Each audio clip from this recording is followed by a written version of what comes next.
On this episode of Saints Happy Hour Podcast, Kevin, I've had enough. I've had enough of these horrible Saints takes. They just keep coming in, keep making me mad, and I can't stop reading them. I can't stop responding to them. We're going to answer the call and rip someone else for having another horrible Saints offseason take. Thomas, hit that intro. Welcome to the award-winning Saints Happy Hour podcast. Seriously, this podcast has won awards. American standards are dropping every day. The show features Ralph, the best host in the world, who can barely pronounce his own name, much less anyone else's. Marcus Marquez Callaway. Dave is that dude who loves taking bathroom breaks.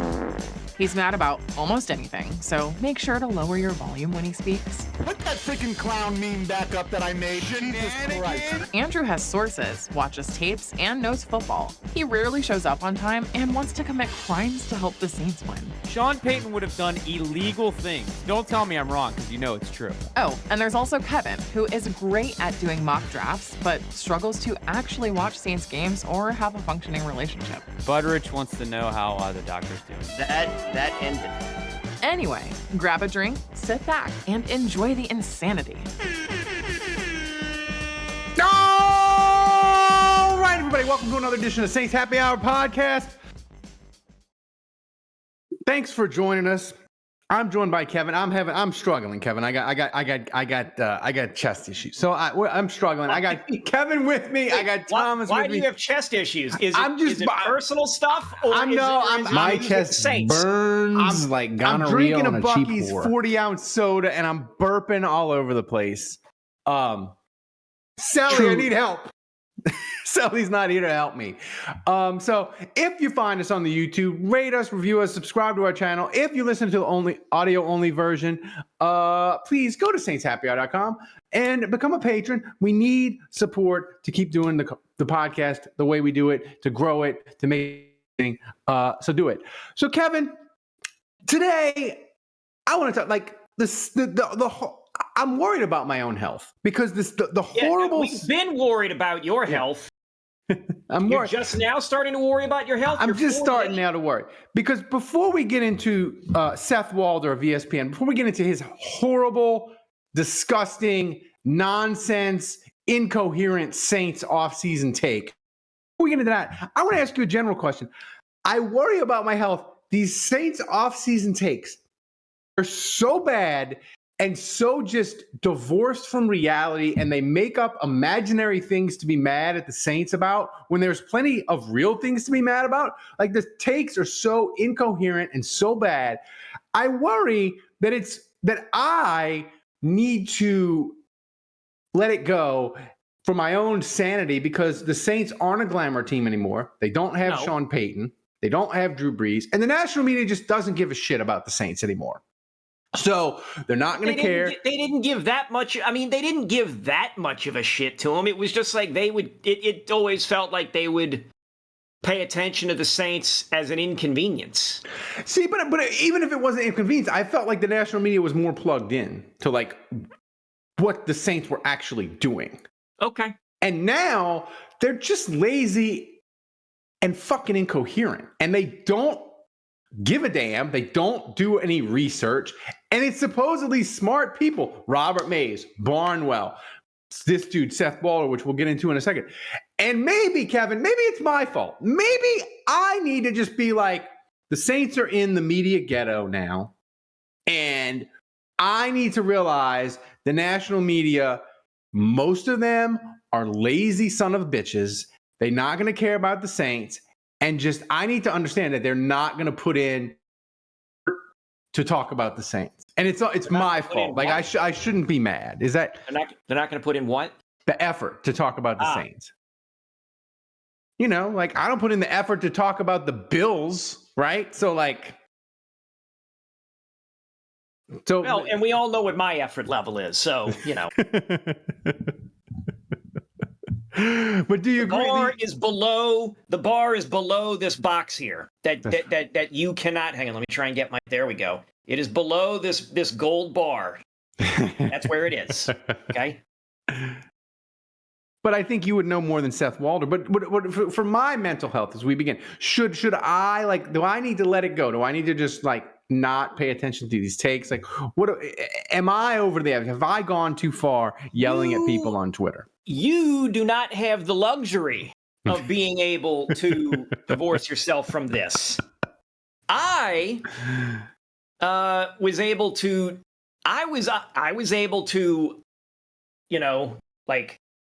Let go. do that, like a while back. And while I came back to pay attention and watch games, it's never been the same. So I can sit back and be like, oh, Seth, whatever. I know it wasn't Wickersham, you said, but it was somebody else. It was like Walder. Seth Walder, or like when Bill Barnwell says something stupid. It's like, I don't see this stuff unless you bring it up or somebody else I know brings it up. And even then, like, I'll take a glance at it and be like, okay, so they said something stupid. Oh, Jeff Duncan did something, wrote something asinine. Okay, great. Great. I don't pay attention to that. I don't. Like, I pay attention to the draft. I don't pay that much attention to the mini camps and the training camps. That's what Juge is for. That's what you're for. Dave will sometimes pay attention because he still lives in the city. So can I subcontract that out to Thomas? Thomas, can you be in charge of all the bad? You categorize all the bad Saints takes in a spreadsheet and like give me a report every month. Maybe depends on how many salamis you give me. But here's the thing. Here's the thing with this particular bad take of Seth Walder that I just hate is that he's like, the Saints, they should have started rebuilding the day Sean Payton retired, and they need to shed salary and convert low salary players into draft capital. But he doesn't even give one freaking example of how to do that. And that shows me, Kevin, he just vomited that out. Like if he really took the time to research, he'd have been like, they could have traded McCoy for a pick, and it would have created this much cap space and this much dead space, and like laid it all out and like explained himself. But he didn't, because he just vomited out a lazy goddamn take. And the thing that annoys me, Kevin, is the Saints. Why do you think that the national media insist on pretending that the Saints are acting like it's still 2020 and they're still a championship contender? When you know it, I know every Saints fan that watches, they know the Saints are not operating like it's 2019 and 2020 anymore. But the national media insists on screaming that they are. And I don't understand why the media insists on that delusion, and that makes me mad. Oh, but they were talking about that anyway. Like, weren't they talking about like saying, "Oh, the bill's going to come due eventually. The bill's going to come due eventually," and then Drew retired, and then Peyton stuck around for one more year. They were still saying it. Yeah. And finally, Peyton retired or left, and it's continued. And now, I think it was late last year or something. Like, people are just screaming like, "Oh, the bills finally come due. The bills finally come due." And you still got people talking about, "Oh, they should have done this and they should have done that." And like, you've been saying all this stuff for so many years. So what?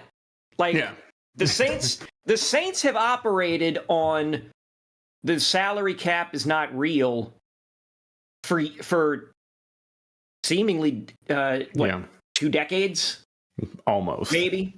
I mean, around that. But you and Juge, like two guys I actually pay attention to and actually listen to, have said they're not totally going the opposite way. Loomis is moving things around, but he's not. We're not doing YOLO Loomis math. We're sort of taking our medicine, but we're not doing it in one fell swoop. We're trying to like be smart about it. So I'm like, okay, fine. Yeah, I mean, I'm fine with that. I think, and I forgot who it was. Somebody that followed me. They tweeted, and I think they're right. The thing is, the Saints aren't doing the thing that the cap nerds all take as gospel that you have to do to be successful. In that you have to nuke it tear it down to the studs, and that's the way you start over.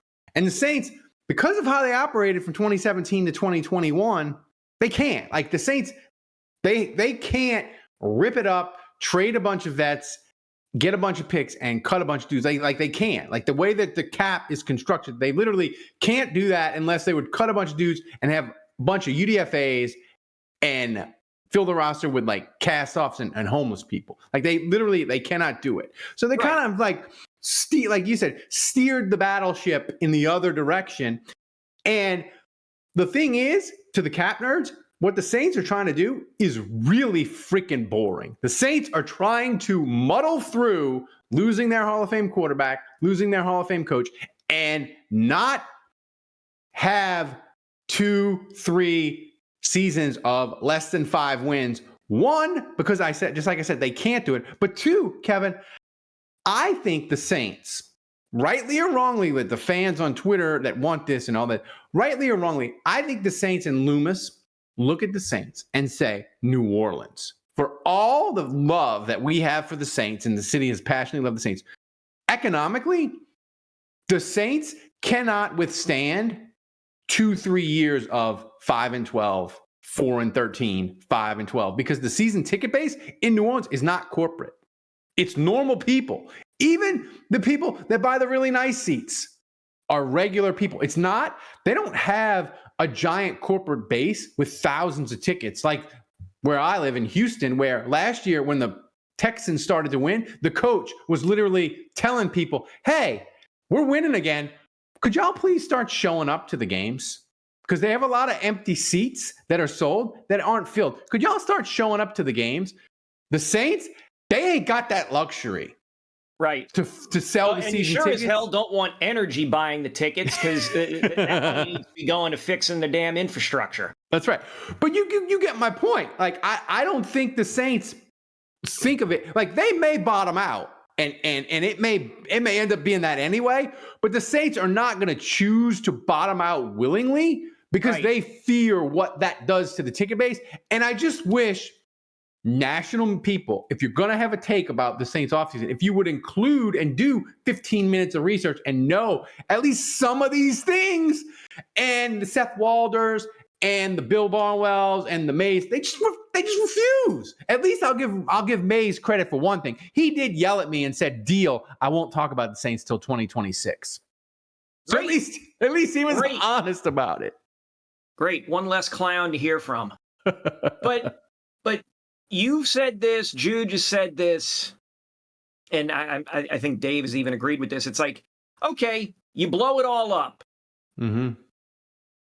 Then what? I mean, it's exciting. It's exciting. You get some juice, but blowing it up does not automatically mean, oh, we're now going to be better. Well, who are you? Who's the next head coach? Who's the next starting quarterback? Who's the next this and that? Like, what are you doing? What are you doing with all those draft picks? I mean, don't get me wrong. I love draft picks. That's right. I'm all about get the bodies. That's Right. But what happens when you blow it up and 2 seasons later you're 6-11 and 7-10? What happens then? Do you blow it up again? And then what? And it's like rinse and repeat. You're the Jets. And then next thing you know, right, you're the Jets or you're the Cardinals. And you're suddenly, or you're the Bears, and you're saying, oh my God, man, I hope this quarterback that we have to draft, that we get for second or third overall because we've absolutely bottomed out. Boy, I hope this guy can save the ticket sales and actually become productive. And boy, I hope our offensive line is good enough to protect this guy, because if you draft a quarterback behind a shit offensive line, the guy's not going to amount to a goddamn thing. And then you've wasted a first-round pick on a franchise player that, because he went to your organization, utterly sucked. And now you further demoralized your local fan base. That's great. You stole my point. I was going to say, that it annoys me that it's gospel that you have to, like, when you go from championship and you slide into mediocrity, that the only way to fix it is to suck. You have to willingly suck, and that's the only path out of it. Like, there's many paths. Like the Steelers, Tomlin, they haven't been to the AFC Championship since I think they won the Super Bowl the year before the Saints in 08, right? And they've sort of just plodded along, and Tomlin's never had a losing season. And the Steelers, like, maybe they'll get it. Maybe they'll get out of it and become a championship team. Maybe they won't. But this idea that there's only one way to be, there's only one path to a champion. The analytics, you have to do it this way. It annoys me to no end. And I'm glad you brought that up. And the other thing that I want that just drives me freaking nuts, and I'm going to bang on Seth Walder because he is supposedly an analytics and a cap expert. And if you claim to be that, you can't tell the Saints are $87 million. They're $57 million more than any other team. Okay, on the surface, but let me tell you something. Kamara, they cut him. Designate him January 1st, next off, June 1st, next off season, $25 million. Ramczyk either retires or they designate him June 1st. That's $18 million. So that's $43 million of the 87. The cap is probably going to go up, let's say $25 million. That gets you to 43 plus 25. That gets you to 68 of the 87 million. That's only you're like 80% of the way there. You only got 15, 20 million. That's easily redone. So they're not even paying attention to what the Saints have done, and they keep saying they're in this cap hell, when really, Kevin, they've only really got one more year of this boring-ass Loomis. What's the word they use in politics? I don't know how to say it. Is it austerity or something where you don't like, we got to govern. We're going to cut the programs for the poor and all this. We don't have any money. We're going to cut it back. The Saints have like one more year. Those all go so well. Yes, of course. So thus concludes this weekly segment of Kevin politics. Secretly a communist. My cousin the other day called me a Marxist. I didn't even think they use that term anymore. It's been the buzzword. It's been one of the buzzwords. I'm a Marxist, man. I used to subscribe when I was a teenager. I used to subscribe to National Review. Now I'm getting called a Marxist. Times are changing. But my point is the Saints are almost out of this cap. Like, they got next year's going to suck and it's going to be boring again in free agency. But after that, like, they're going to be clear. And if, Kevin, if they manage to muddle through and have a winning season, I think you could rightfully argue, like, if the Saints can get, let's say they get to 10, let's say it goes right and they go 10-7 and get to the playoffs next year. I think then you can argue that Loomis this coming season, they go 10-7. I think then you can argue that Loomis has kind of navigated them through, and they're to the other side, and they're in the place where they can start spending money, and they're through the cap hell, and they're in the other side of it. Now, will they be successful? Will they win championships? I don't know. I don't think so with Dennis Allen. But they will have navigated to it in a way that all these people, the Seth Walders, all of them, say, you couldn't do it. You gotta blow it up. And the Saints, they're almost there. It's difficult and the waters are choppy and they might hit an iceberg this year and they might all go to hell. But they're like, Kevin, my point is they're trying to do it in a way that these people do not like. That doesn't sabotage the present. And they just don't like it. But it annoys me. I would just like one national person to have a coherent take of the Saints offseason and be like, oh, I don't think they should have done this. I think that, redoing Taysom was why did they do that? They could have used it. There's a bunch of things to criticize, and it just drives me nuts. But my concern is, Kevin, that all these people that I yelled about Dennis Allen a couple weeks ago about he's not the worst coach in the NFL. and I yelling at Seth Walder. If the Saints are bad, they're going to come back and like bookmark these and yell at me and say, see, I told you so. But this isn't even, I'm not even arguing that the Saints are going to be good in 2024. I'm just arguing that they're not grading the Saints on what has actually taken place this offseason. That's my thing. I don't care about your opinion of if they're going to be good or if it's good or bad. I don't even know how to describe it. It's almost like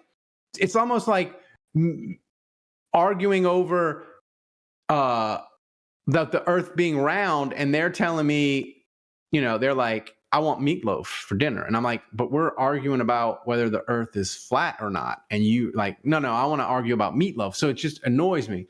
But my question to you is, will it change if the Saints start to win?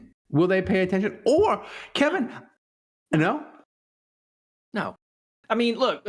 You had Bill Simmons on one of his 12 podcasts that he runs take some arbitrary dig at the Saints. Actually, I think it was during the rewatchables. They were doing the longest yard, and I think they took some dig at Saints quarterbacks, and then somehow Derek Carr got brought into it.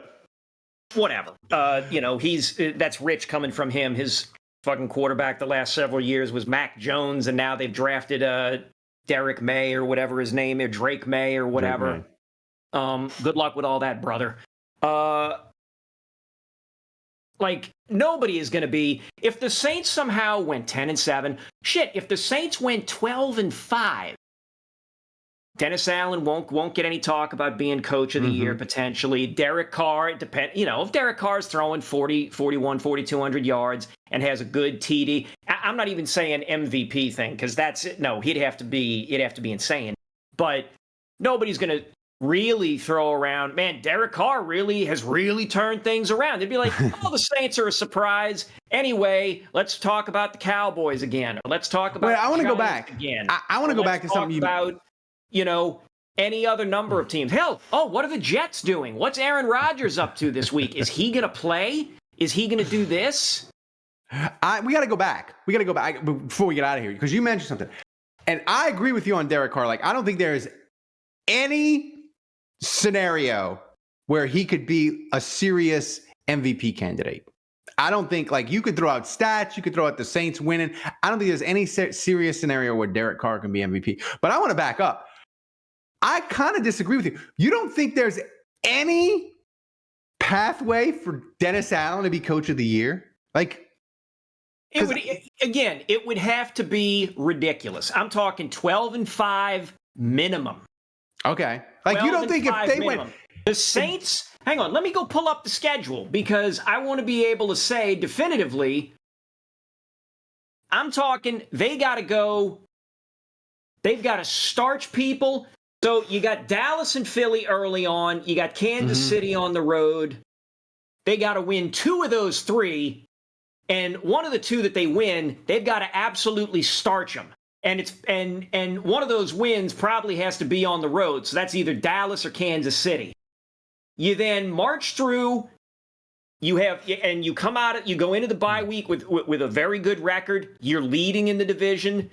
You go to LA comes to you, you stomp them out. You go to New York, you beat them. You go to Green Bay, and you either lose a close one or win a close one. It's there are certain markers that you have to hit. I'm looking at all the teams in here that have buzz or are in the big markets or constantly get talked about. Dallas, Philly, KC, LA.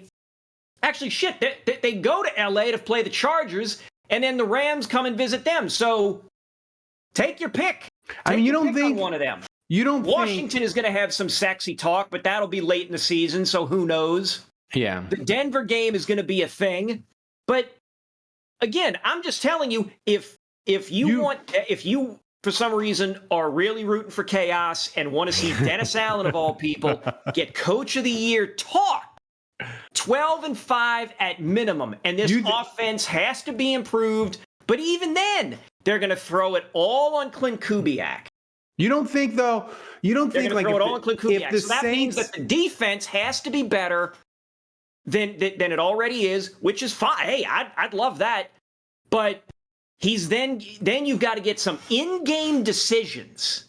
Not just I see what you're saying. You need like a couple of those in-game decisions, the kind of shit where it's like, you know what? Screw it. We're going for it on 4th and 1, 4th and 2, and you get it, and the crowd just goes ape shit for it. You decide to go for 2 points on some random thing, and the crowd just gets behind it. The crowd's like, boy, Dennis Allen is showing some balls this week. That kind of stuff. That's the kind of stuff that builds a narrative. But I think you're right. But I think like if the Saints go 12-5 and their defense is top 10 again in points, let's just say that'd be 5 years in a row of top 10 in points allowed.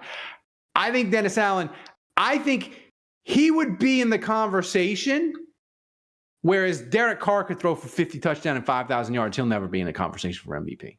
Like they'll just make Clint Kubiak like president of America before they would give Derek Carr any credit. But I do agree with your one point. Like I think that Dennis Allen, like most coaches, because Dennis Allen is so boring, like 12-5, top 10 in points again, like that's not enough. Like he would have to pants Patrick Mahomes on Monday Night Football, right? Or pants McCarthy in Dallas. All right, so you'd have to have like a signature win to get it over the hump. But to bring it all back around, Kevin, to my hatred of the national media,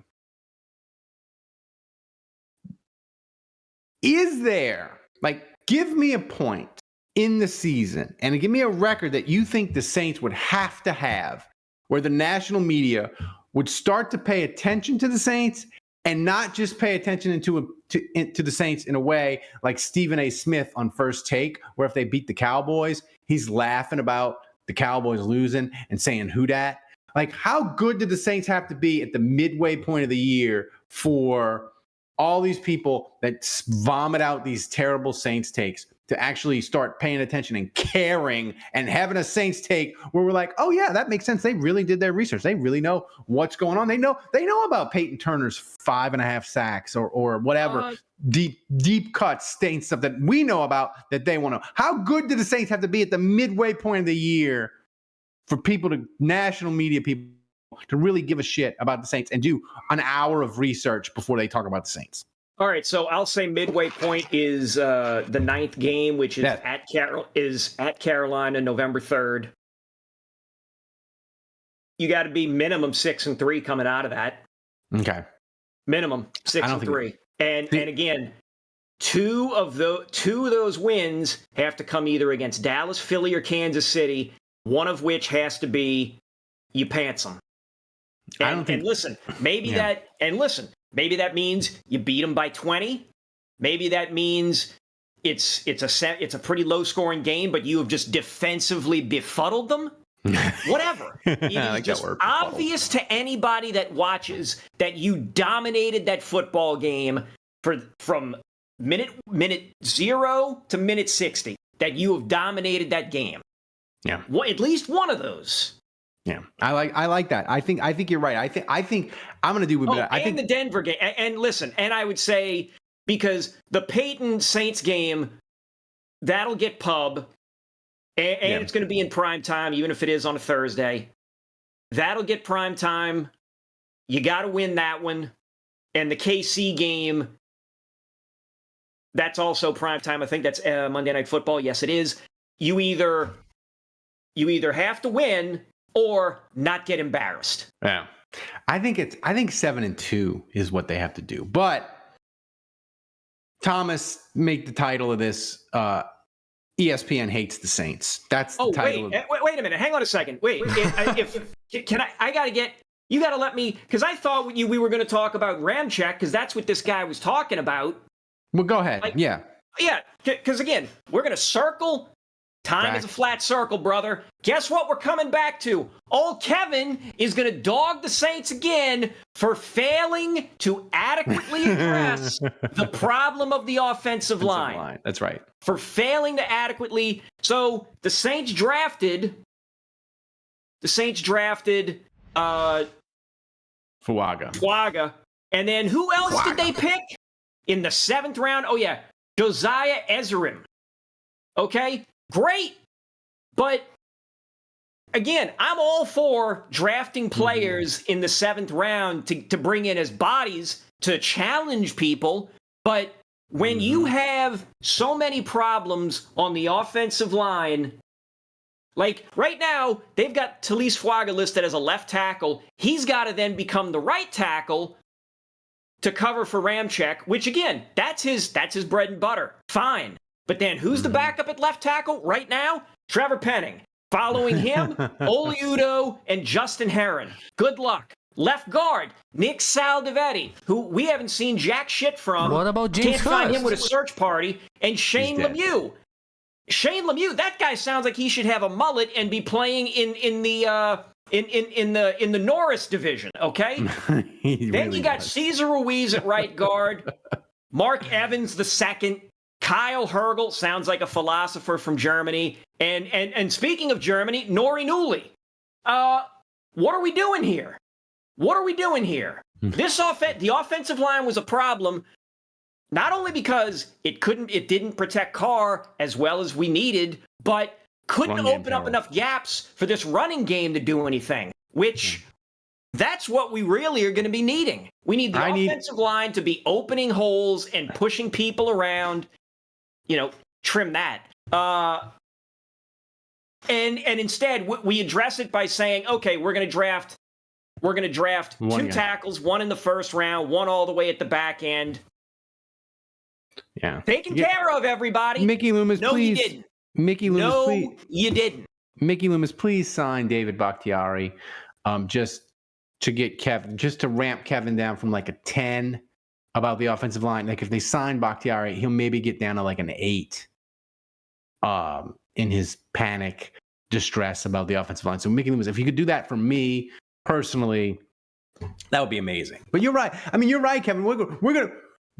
I think we need to have you do a daily rant on your phone. You just read about the practices about the offensive line every day in training camp, and you just do a rant on your phone about the offensive line, and you send it to Thomas. And Thomas, we call it the Kevin Daily Offensive Line Rant, and we just post it every day. And we just do every day in camp, and we see if he gets calmer or he just devolves into a complete and utter lunatic about the offensive line by week 1. I think Thomas put that on your to-do list, things to do.